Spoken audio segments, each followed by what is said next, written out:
अस्सलाम वालेकुम नाजरीन। कफारा में जिस तरह से लाइबा खान ने अदाकारी के जौहर दिखाए, वहीं पे अब की बार वो जलवागर हुई हैं मस्बत नहीं बल्कि मनफी किरदार अदा करके। कफारा ड्रामे की सितारा से बिल्कुल ही हटकर ये कैरेक्टर है जो कि है वरीशा का किरदार, एक हसद, जलन और बुग़्ज़ से भरी हुई लड़की जिसे अपनी माँ की तरह औरों की खुशियां ही हथियाना आती हैं, क्योंकि उसकी माँ ने इस बेटी को सब कुछ सिखाया, तो फिर वो अपनी माँ के नक्शे कदम पर कैसे ना चलती।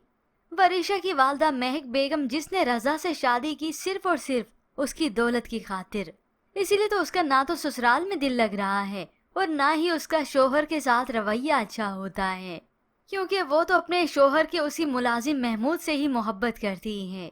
तो अब की बार आखिरकार महक का ये राज उसके सामने आ ही गया। ट्रैफिक सिग्नल पर जब गाड़ी ठहरी थी, वो सामने से इन दोनों को देख लेता है जो कि गाड़ी में एक दूसरे के हाथों में हाथ डाले हुए बैठे थे। ये सब देखकर तो उसका खून खोल उठता है।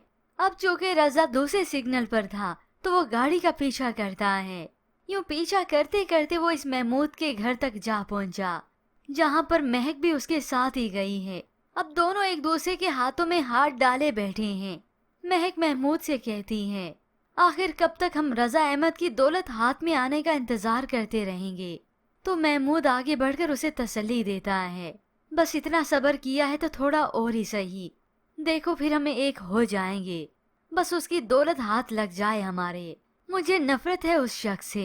ये सब कुछ रजा अपने कानों से सुन लेता है और अपनी आंखों से देख लेता है कि इस औरत पर मैंने कितना एतबार किया था, मोहब्बत की थी, इसने मेरे एतमाद को ठेस पहुंचाया और अफेयर चलाती रही।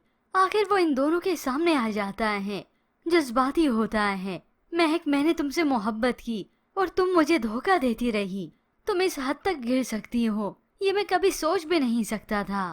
इसी वक्त रजा इस महक का हाथ पकड़ता है, उसे घसीटते हुए ले जाता है और आज वो बहुत खतरनाक तरीके से ड्राइविंग करता है। गुस्से में आकर बड़ी तेजी से कार ड्राइव कर रहा है, तो इस महक को तो अपनी जान के लाले पड़ने लगे। शोहर की फिर भी फिक्र नहीं हुई। ये आप क्या कर रहे हैं, आप खुद भी मरेंगे और मुझे भी मार देंगे।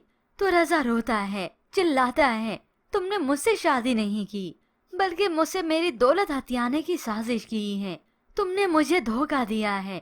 वो इतनी जोर जोर से चिल्लाने लगा और आखिरकार इसी जज्बाती कैफियत में एक्सीडेंट हो गया। रजा को बहुत गहरी चोट आती है और हो सकता है वो उसी मौके पे ही मर गया हो, क्योंकि इस रजा ने तो मरना ही है, मगर ये महक ही जिंदा रहेगी, क्योंकि अपनी बेटी को अपने नक्शे कदम पर जो चलाना है, अपना मकसद पूरा जो करना है। इमरजेंसी की सूरत में इन्हें हॉस्पिटल लेकर गए, सब घर वाले आते हैं। माँ ने बेटे को अपना खून तक दिया मगर जान ना बचा सकी बेटे की और आखिर रजा मर जाता है। इस महक को भी गहरी चोटें आती हैं मगर वो बच गई। इधर बाहर वरीशा, जो कि ज़ारो कतार होती है, तो उसका ताया उसके सर पर हाथ रखता है और इसके बाद ही तो व्यूअर्स इस ड्रामा सीरियल की असल कहानी शुरू होगी, जब ये महक अपनी नफरत अपनी बेटी में मुंतकिल कर देगी। बुनियादें तो वो रख ही चुकी है और यही वरीशा होगी जो इस पूरे खानदान का तहस नहस करके रख देगी, क्योंकि रजा के मर जाने के बाद तो ये महक अपने बल ढल और भी टेढ़े कर लेगी और इस घर से यही डिमांड करेगी कि उसे उसका हिस्सा दिया जाए।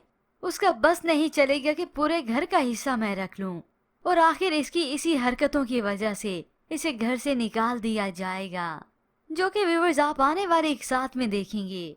ऐसे में व्यूअर्स आपको क्या लगता है, क्या लाइबा खान इस ड्रामा सीरियल में वरीशा का किरदार बाखूबी निभा पाएंगी?